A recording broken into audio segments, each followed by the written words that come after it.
5. Testing.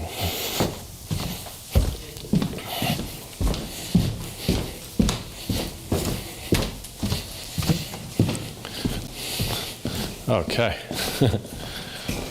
Not sure if these lights blew out. Let me see.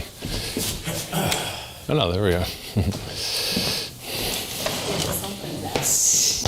Yeah, I think that one over there.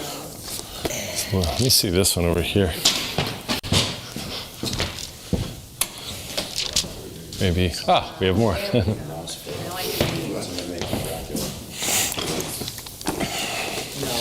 go because in our kitchen we have these lights. We like the Thomas Edison light that are we have these lights in our kitchen that are like, all right, well, like a spotlight from above. It's just like a solid white light. And so let's jump into start reading. Okay, Ecclesiastes 3:16 through 4:9, and I'll just go like that. Does somebody want to read Ecclesiastes 3:16 through 22? And I saw, right there? Yep. Yeah. I'll read it. Yeah, go for it. And I saw something else under the sun. In the place of judgment, wickedness was there. In the place of justice, wickedness was there.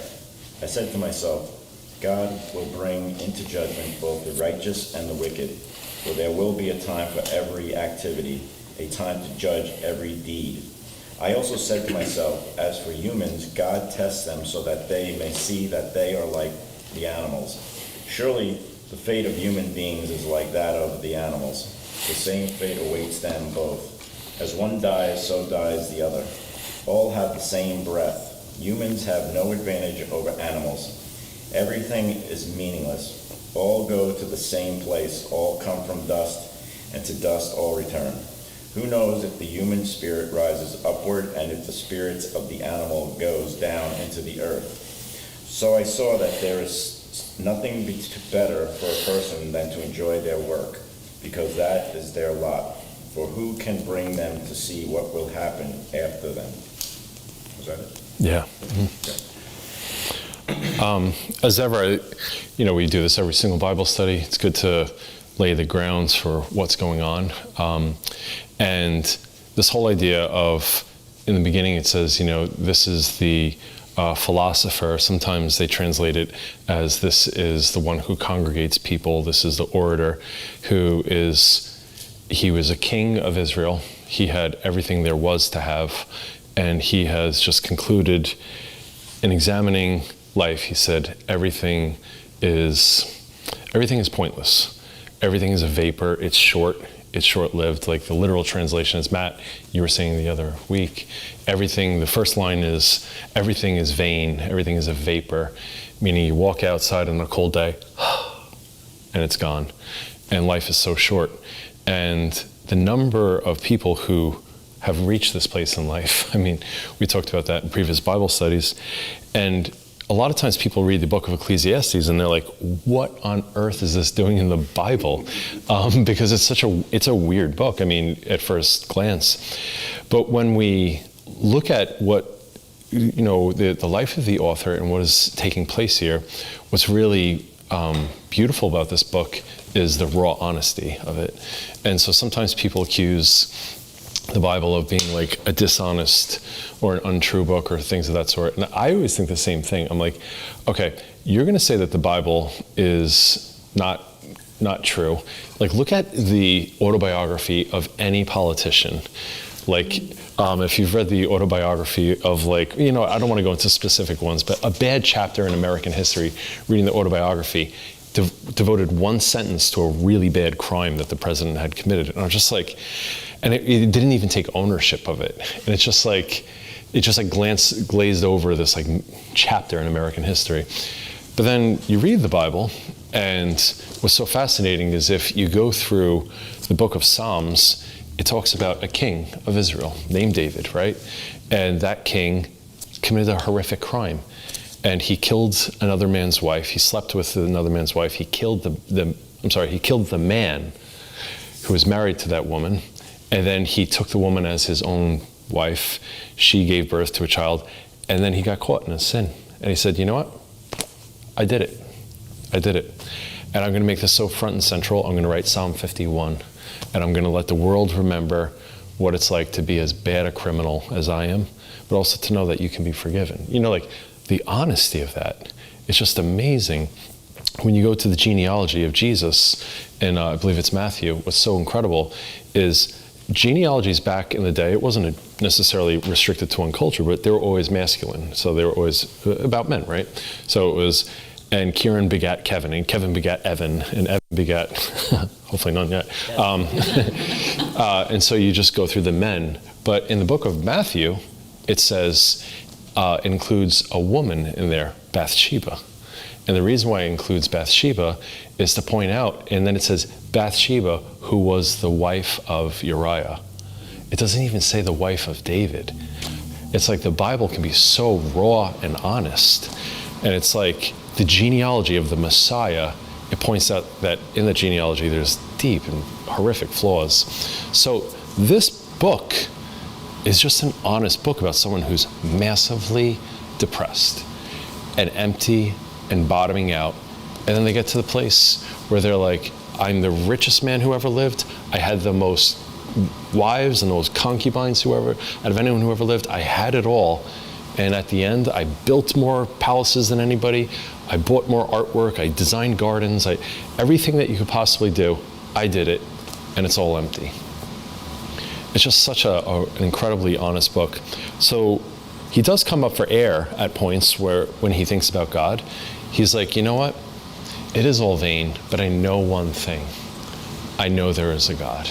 And he comes up for air a little bit, but then he goes right back down again, as will happen with depression. I heard depression described one time as, this neuroscientist described it as like grooves in your brain.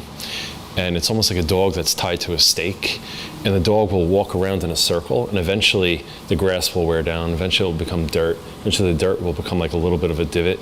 Eventually it will become like a trench in the backyard, and the dog will just keep walking that. And then it's hard to get out of that trench. You just go deeper and deeper because you're stuck in your thoughts. The only thing that would bump the author out of those terrible thoughts was, you know what? There is a God. I can't quite figure this all out. So that's what we're looking at right here. The first words, moreover, I saw under the sun that in the place of justice, but let's stop with those words. This is a brilliant man. It says that Solomon is the most wise man, and we can assume most intellectual man who ever walked the earth, most intellectual individual. And he saw under the sun. That is much of the fatal flaw of this book. Because if you're looking under the sun, you are limited by space. The father of Solomon, assuming it is Solomon, David, he was always looking above the sun. He was looking to God. Solomon was always looking under the sun. And that's interesting because science is the domain of what's under the sun. I really enjoy science. I read scientific articles constantly. And it's all about what's happening in the here and the now. But if here and now is all that there is, it's all vapor. And that's what he's gotten to the end to. He's like, this was all in vain. So I saw under the sun that in the place of justice, even there was wickedness. In the place of righteousness, even there was wickedness. So anything you guys see, let's jump in from like 16 to like 22. Anything you see? The ESV uses justice. And is that NIV? I forget which one I pulled. I did. I think it's NIV, right? I think that's NIV. Yeah. Yeah, so I feel like, to me, they seem two different words, right? Just like the way we think of justice. That is interesting. Yeah, in the place of, I guess justice is arrived at through judgment. Yeah. And so he's jumping like, the one translation jumps a little bit ahead. Judgment seems more final. Yeah, it does seem more final. Yeah. It's interesting because jumping forward, God will judge the righteous and the wicked, since there is a time for every activity and every deed. Mine says God will judge the righteous and the wicked, for there's a time, for every matter and for every work. I mean, I can jump in, but if you guys have any thoughts on that. Is he just saying that everyone is wicked? Because in the place of judgment, those who are being judged, both everyone's wicked, both sides are wicked. Well, Judgment. yeah, I think so. I think my thought as I look at this and as I've studied it is we're all transgressing, right? In some way, shape, or form, some more than others, right? But what he's saying is God will judge the righteous and the wicked. I think one of the things about the moment we're living in this age is that we have taken it upon ourselves. We're living in a post-Judeo-Christian culture. We in the West have said Christianity is not for us. We're just going to move beyond that. It's a cute, mythical, fantasy. We're going to move beyond that. And what's the consequence of moving beyond Christianity? Well, if you move beyond Christianity, you say that God is no longer the judge, because there is no God. So if God isn't the judge, who's the judge? Somebody's got to judge. Who's the judge? Us. We decide what's right and what's wrong. Yeah, we're the arbiters. And now you can understand, I don't like seizing the opportunity, like, I'm going to bash one side of the political aisle. I'm not doing that. But now you can see the absolute cruelty of like the woke left movement, because people take it on themselves to say, I'm going to judge you. I will determine, let's say by the color of your skin, I will determine by your social status, I will determine by the proper words that you're using or the improper words that you're using. I will determine whether you're in transgression or not. We will determine. And it's a horrific moment. If you think that's just a category resigned to the far left, it's not whatsoever. The far right is just as horrific. They're the arbiters of what is true and what is good. Like conservatism without God, let's say, is maybe more cruel, right? take your pick. So again, I'm not seizing the opportunity to like na one side of the political aisle. What I'm trying to say is, if God is not in the equation, we become the judges.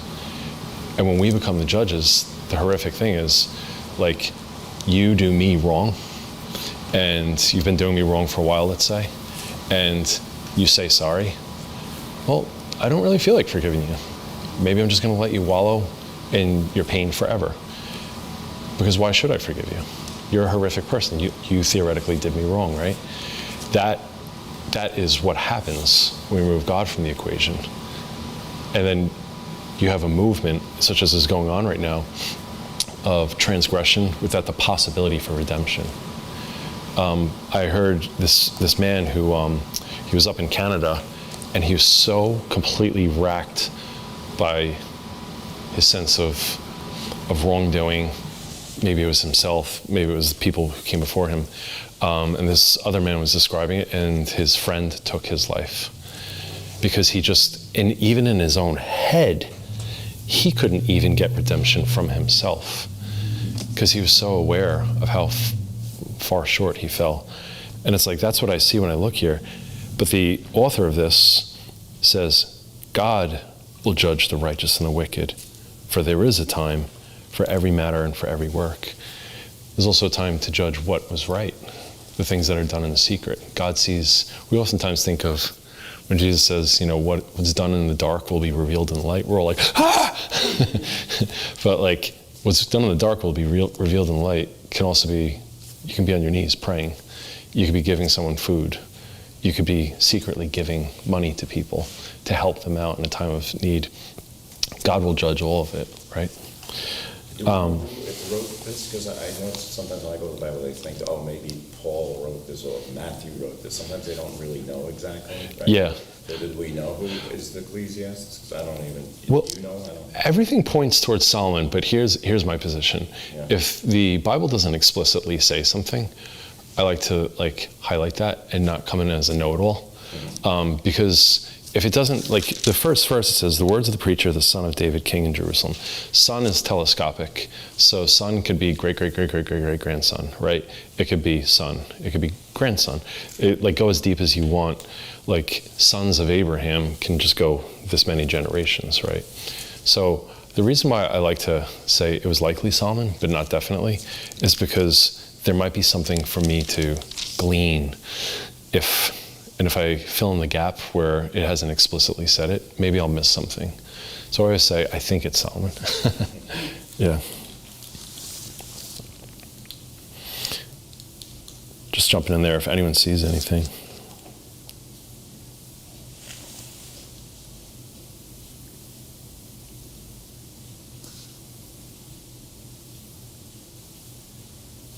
I mean, what is 22 kind of saying? And I saw that there is nothing better for a person than to enjoy their work, just meaning what they've contributed to life. But who can bring them to see what will happen? Yeah, well, what exactly does that mean? so it's the whole idea of like, I'm trying to remember the name of the author. I can't remember right now. All men lead lives of quiet despair. Who wrote that? I'm trying to remember right now. It's this idea of like when you're in your 20s and your 30s and you're like working really hard, like it all makes sense because like you have your work at hand and you know what you're working, you see the return on it. You don't really have to think about much. But then my brother has this hilarious story. My brother is a huge, powerful detective. He's a cop and he's out west, I'll just say. And he woke up one morning and my brother busts up like methamphetamine rings. He's like a really impressive guy. And he woke up in the morning, he got up and he's standing up and he goes to put his socks on. He goes, oh, like that. And his back is just blown out. And he has to go for therapy. He's like, I mean, he is out for the count.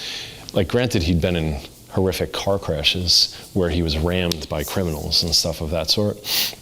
But he goes into the precinct afterwards and the police chief goes to my brother, he goes, well, how'd you hurt your back? He's like, well, I stood up and I put my socks on. He goes, you're no spring chicken. You can't do that anymore. You can't be standing up and putting your socks on. You gotta sit on the side of the bed. And for my brother, but also for me, it was a moment where I was like, oh my goodness, the end is coming. Like, I know that sounds like great, but it's like, when you're 20, you don't think about that. You hop on one foot as you're like heading out to party with your friends. And then like you're in your 40s and you go to put a sock on, you're like, oh goodness, oh. But it's this thing of you all of a sudden start realizing, I raised all these kids, I made all this money, I fixed up my house, and somebody else is gonna get my house. Weird thought. And I'm gonna pass from this earth, and my kids are gonna move on, and they'll miss me, but nobody will remember I'm here. And then when my kids have passed on, definitely nobody will remember I'm here. Like, you know what I mean? Like, and you start to pause, you start to think like, what was the point of all that? I worked really hard. And that's what he's saying right here. He says, well, I think the only thing you can really do is just go to work, come home, enjoy life, just, because it's just all pointless. I mean, it's a statement of someone, again, who's like really dipping down as he looks under the sun. He's really dipping down. He's like, I can't really make any sense of it. We're dealing with a worldview that is totally terrestrial with bare glimpses of looking up at God. This is a man who had hundreds of wives, right? A man who did everything that he ever could have wanted to. And he's like, I guess the whole point of this is that. And so when you pause right there, let's fast forward to the life of Jesus. And Jesus gave some parables. And the disciples said to him, they're like, hey, what did you mean by that parable? Like, what was it that you were saying when you said that? And he said, you are blessed because the secrets of the universe are being revealed to you. Things that were withheld from those who came before you. And if they could have even heard this is all my paraphrase, but if they could have heard this, oh man, like they were longing for this. This is a longing, this book of Ecclesiastes. It's a longing of like, what is it all about? Like this ache, you know? So I think that's what verse 22. It sounds like very agnostic almost, right? Oh yeah, it is. Yeah. Yeah, it really is. It's like, yeah, well, maybe not, I don't know. So how do you go from being David's son, if it is Solomon who wrote this? yeah, Like they're, what happened? yeah, they're like night and day. Yeah, so Solomon, so David penning, he had a heart after God's own heart. Solomon was clearly instructed in the book of Moses, right? The books of Moses, that kings should not take for themselves excessive amounts of horses. It was very clear that man was made for union with a woman. Solomon saw his father, and his father had lots of concubines. Like, I don't remember how many, like 30, 40 or something like that. So don't make yourself super rich. Don't have 15 Maseratis, Lamborghinis, Bugattis in your garage. God was like, not a good idea. You're going to get distracted from heavenly things. Solomon had, let's just call them hundreds of girlfriends for the moment. In all these things, it said that his wives led his heart astray because they were idolaters and they came from all the surrounding nations. I think it's healthy to pause and say, it's not women, like it's not like females were the problem. It's that he disobeyed God in taking all these women who were from all the nations around and they didn't serve God. And so like, I'll say to my sons, like when you grow up, be really careful who you date. Just be really careful, because the person that you date, eventually the person you marry, will bring things into your life that they'll become part of you. That Solomon did that, and so his heart was led astray. So here's a man, he's writing this at the end of his life. He's really largely turned his back on God. He's everything one physically could want to be, but he sees the futility of really becoming fantastic on this earth, but being very small as far as the kingdom of heaven is concerned. You know what I mean? We don't know what Solomon's final days were. We're not given that in Scripture. But we're allowed to see the emptiness of someone who's turned their heart away from God. And that's what this is. It's very sad. I have this next thing right here. Just the whole idea of what it says, for what happens to the children of man, what happens to the beasts is the same. As one dies, so dies the other. It's this horrific realization that, we're just animals. We're struggling in a jungle. Like, if it doesn't sound familiar to you, just think about like all the figures in time that have said, we are just animals. Charles Darwin came along and he said, we are really essentially just animals. And I'll get more back to Charles Darwin in a bit. But Aristotle, he would write this. It's not exactly at the same time, but he said, for man when perfected is the best of animals. Exactly what he's saying right here, Solomon. But when separated from law and justice, he is the worst of all, since armed injustice is the more dangerous. So what he's saying is, we're animals, but we're the most dangerous animals because we're armed. Like, we have mental capacities that are so incredibly powerful. And he's equipped at birth with the arms of intelligence with moral qualities, which he may use for the worst ends. Wherefore, if he have not virtue, he's the most unholy and the most savage of animals, and the most full of lust and gluttony. But justice is the bond of men and states, and the administration of justice, which is the determination of what is just, is the principle of order in political society. Really, skip the last sentence, go right before it. Wherefore, if he has not virtue, he's the most unholy and most savage of animals, and the most full of lust and gluttony. We love to clap ourselves on the back in the 21st century and say, we are the best version of humans that have walked this earth. We're the best. We're the most empathetic. We're the most compassionate. We're the most giving. We don't want to go to war with our neighbors. Like, we're like a really loving, this is a loving moment. Like, we're just so filled with love. And then you have the Charles Darwin worldview come in, and I'm just going to like quickly abbreviate his worldview and just say, this is an article that I read in Gizmodo. Yes, humans are animals, so just get over yourselves, Homo sapiens. Even though you are reading this on a sophisticated electronic device, you're an animal. That's the most radical idea to come out of Charles Darwin's groundbreaking studies of evolution. And even today, it still freaks people out. So, if we're all animals, then that means we're living in a jungle. And if we're living in a jungle, what's the presiding law? There's like a famous quote. It says, how's it go? The law, I can't remember right now, but the law of tooth and claw, where it's just might makes right. So if you're an animal, if I'm an animal, and there's a scarce amount of food, you're dead. I'll just kill you. So we like to think of ourselves as being civilized. But when Charles Darwin wrote these ideas down, do you think that they had consequences? They absolutely did, because shortly thereafter comes Nietzsche. Nietzsche believed that struggle and suffering are not to be avoided, but embraced as essential for personal growth and the development of a strong character, viewing them as opportunities for self-overcoming and the cultivation of a will to power. This whole idea of a will to power. What movement would take the writings of Nietzsche in the early 20th century and seize it and say, like, yeah, we have to we have to will ourselves to a place where we are great. What is the title? Who knows how to translate Mein Kampf? My struggle. I hope that nobody freezes this on social media and says, Kevin gave a Bible study. Mein Kampf, my struggle, my struggle.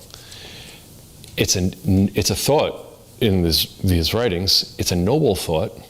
Hey, it's the will. Like, let's go back to Nietzsche again. A will to power. I'm not saying that Hitler is the direct product of Nietzsche, but what I'm saying is there was this whole idea in German society of the Superman who would come in. He was actually, before Hitler existed, there was the idea of a savior, of a Führer who would come in and he would rescue people, because the whole world is a jungle and it's us versus the English. You know what I mean? And then there's another side of this, because we don't want to just focus on the far right. Karl Marx. Go ahead and read it out loud. In the various stages of development, which the struggle of working class against the bourgeoisie has passed through, they always and everywhere represent the interests of the movement as a whole. So we see right up there, in the various stages of development, which the struggle. If we're only animals, then really most of our existence is struggle. So these two powerful ideologies responded to the idea of struggle. One went far this way, one went far that way. It's no wonder that the two of them clashed eventually, right? And again, it all goes back to this whole idea. If we're just breathing like an animal, when you put a human corpse in a coffin, when you put Kevin's corpse one day in a coffin, and then you have Tess, my dog's corpse, in the coffin, we're both going to decompose and become dirt in the same exact way. Like, let's not kid ourselves. Like, that will happen. If I'm just an animal like that, like, that will affect everything that I do in life. It'll affect my every interaction. But let's pause for a moment and go over to the New Testament. What does the New Testament say about us as far as our standing in heaven? Does anyone know? Like, where are we with angels? We're above angels. Yeah. Right now, temporarily, we're below angels. But one day, we're going to be seated with Jesus in heavenly places. And let's go back. Let's all flip to Genesis chapter 1. I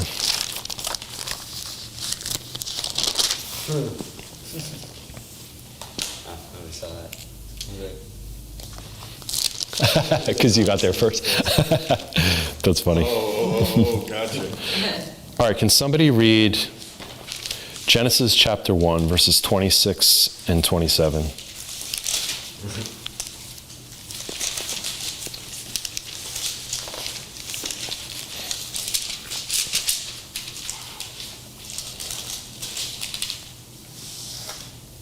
I got it. Then God said, "Let us make mankind in our image, in our likeness, so that they may rule over the fish in the sea and the birds in the sky, over the livestock and all the wild animals, and over all the creatures that move along the ground." So God created mankind in his own image. In the image of God he created them. Male and female he created them. Is man an animal? No. And yet he created us from dust. So, like, this is an enigma. Wait a minute. We are made of dust, but we're also created in God's image. This is like a really hard one to crack if you think about it. Dust, we're also like he breathed into us. That's exactly it. He created us in his image. So even though this body will one day perish, the amazing thing is, just as God is represented, like look at what it says right there. The beginning of verse 26, Genesis 1:26. Then God said, "Let us make man in my image." Does it say my image? It says our. Our image. Is God English? Does he say, "Oh, our feelings are quite hurt," when they're like talking about? No. God is speaking of himself, Elohim, in the plural. Elohim in the plural, meaning that he's many. And so we come to know that he's 3 in 1. So God the Father, God the Son, and the Holy Spirit. Guess what we are? We are body, soul, and spirit. We're made in the image of God. And one day, this body will pass away. And when this body passes away, I will have my heavenly body. I'm made in the image of God. And it says that he's going to give us a new body in the heavens. I have it. It doesn't say it in the Bible. Maybe it says it in the book of Hezekiah. That was a joke. I won't have acne with the body that I get in heaven. None of the problems that we have here on this earth will be plaguing us on that side, and it won't pass away. So the writer of Ecclesiastes, he was a smart guy, but he forgot the most basic thing. He gave us dominion over the animals, but he forgot because his heart was led astray. And so it's like an exhortation, like read this and then balance it against the rest of the truth of Scripture, but read it to know that this is where we can get apart from the revelation of Scripture. You know what I mean? It's very, very good and honest. It's just not the whole truth. Just going to jump forward to this whole idea. Let's go Ecclesiastes chapter 4, verses 1 through 3.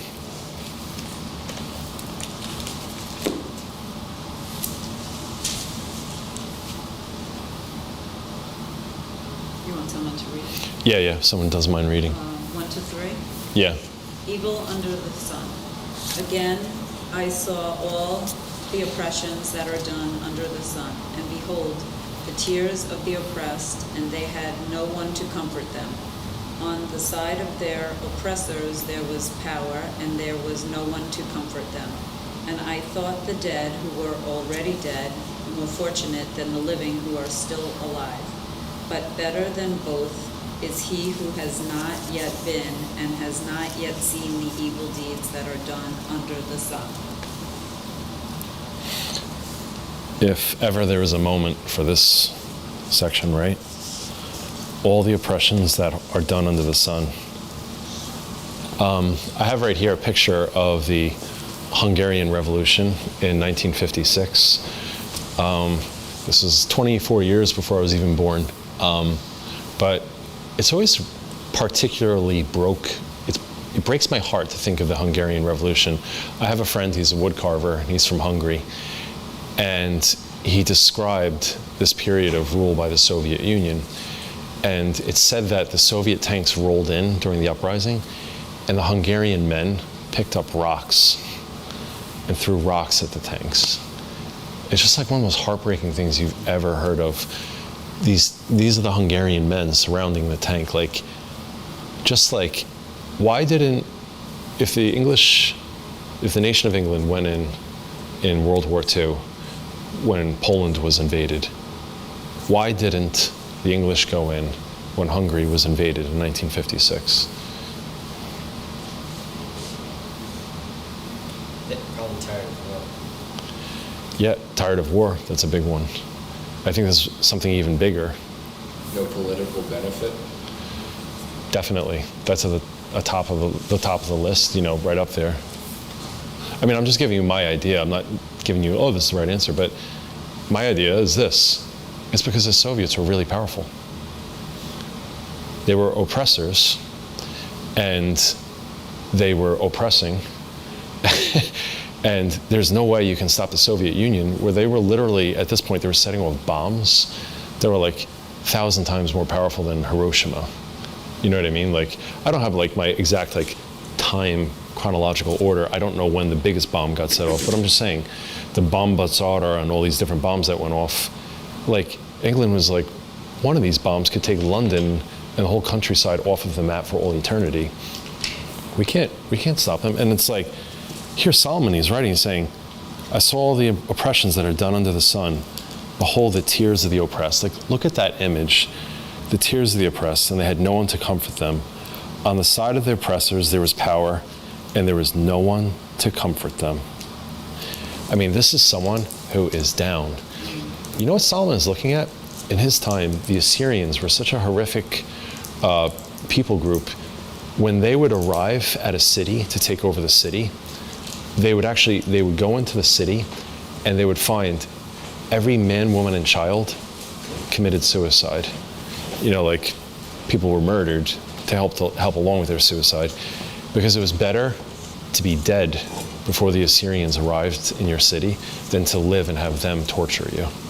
Entire cities would be just wiped out. I've read this. Solomon's looking at it, and he's like, all the oppressions that are done under the sun, like, where is God? And behold, the tears of the oppressed, and they had no one to comfort them. On the side of their oppressors there was power, and there was no one to comfort them. He says it twice, no one to comfort them. And I thought the dead who are already dead are more fortunate than the living who are still alive. They say, psychologists, that the lowest you can get in depression is not the desire to be dead. There's one level lower than that. It's the desire that you would never have lived, period. It's the lowest you can sink. There's nothing lower. It's like Solomon just sitting there, like, he just sees innocent people dying. And he's like, God, like, when's it gonna lift? Like who's going to judge? Like, he's crushed at this point in time. And I thought the dead, but better than both is he who has not yet been, has not seen the evil deeds that are done under the sun.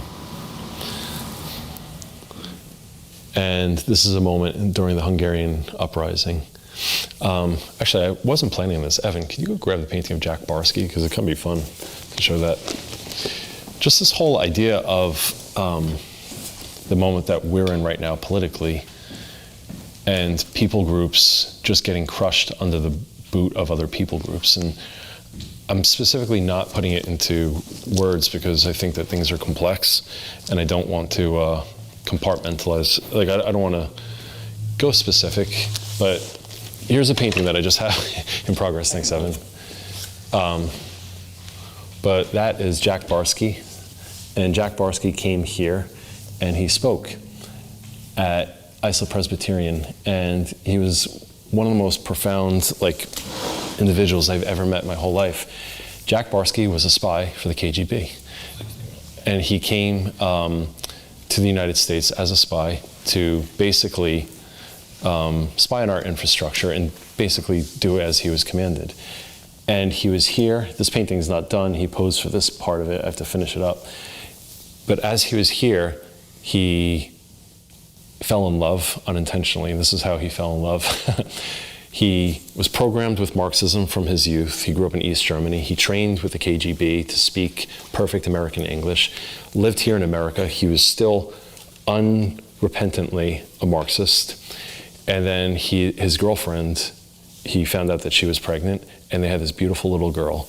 And he looks at her curls and her big eyes, and he goes, no, I can't do this. I can't go back. He was getting towards the end of his spy position, I don't know what you call it, and he was like, I can't go back to the Soviet Union. I can't. So that little girl broke his heart, and he decided to defect from the KGB. But the stories of what he saw, one of the things that pushed him over the edge to become a really devoted communist, can anyone guess what they might have shown young, like 17-year-old aspiring communists, what they would show them to convince them that America was evil? Does anyone have any guesses? It's a really hard one. Footage from North Vietnam.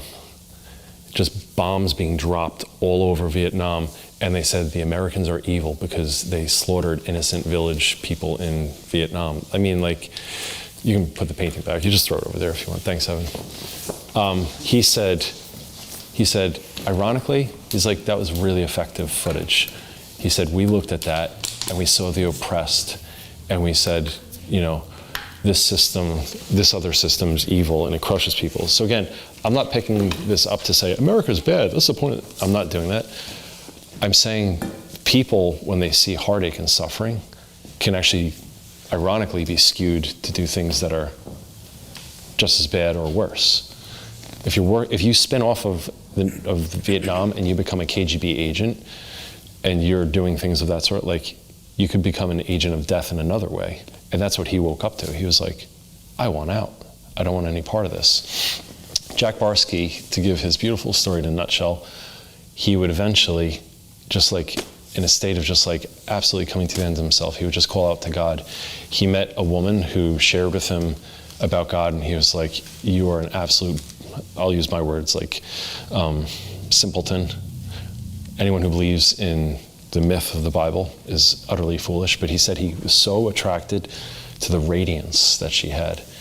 And he spoke with her, and she said, can we have Bible studies? So here he is now, he's living in America, he's a defected KGB agent.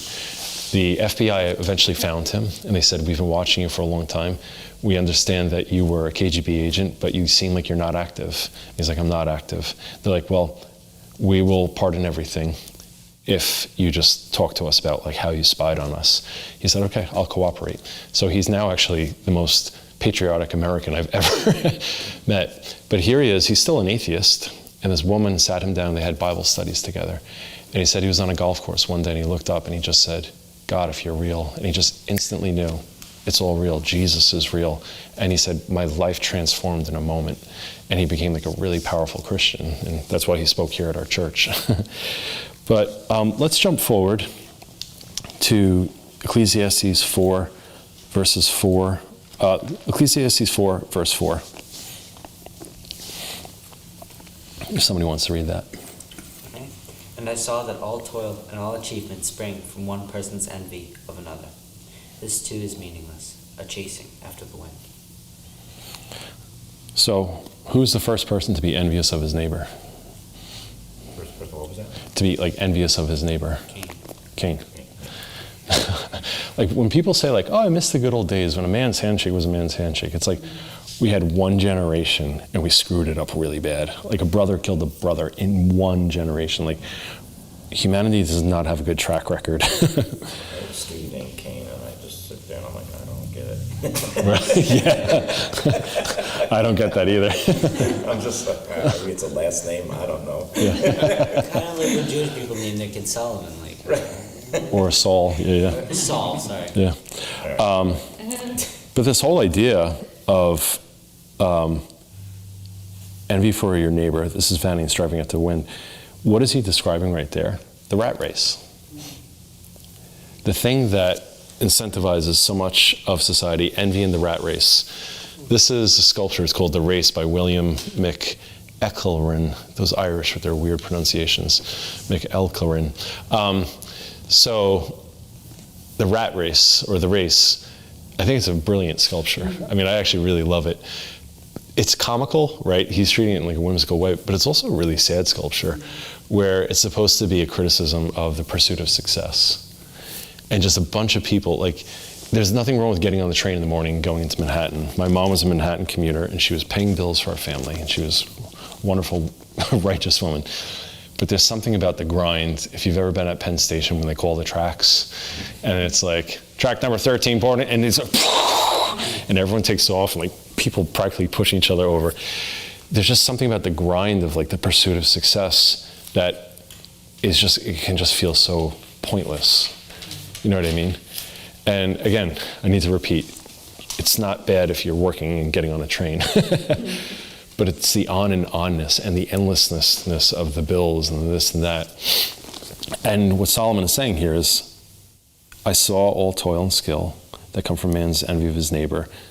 A lot of what drives our current society right now is we're envious of our neighbor.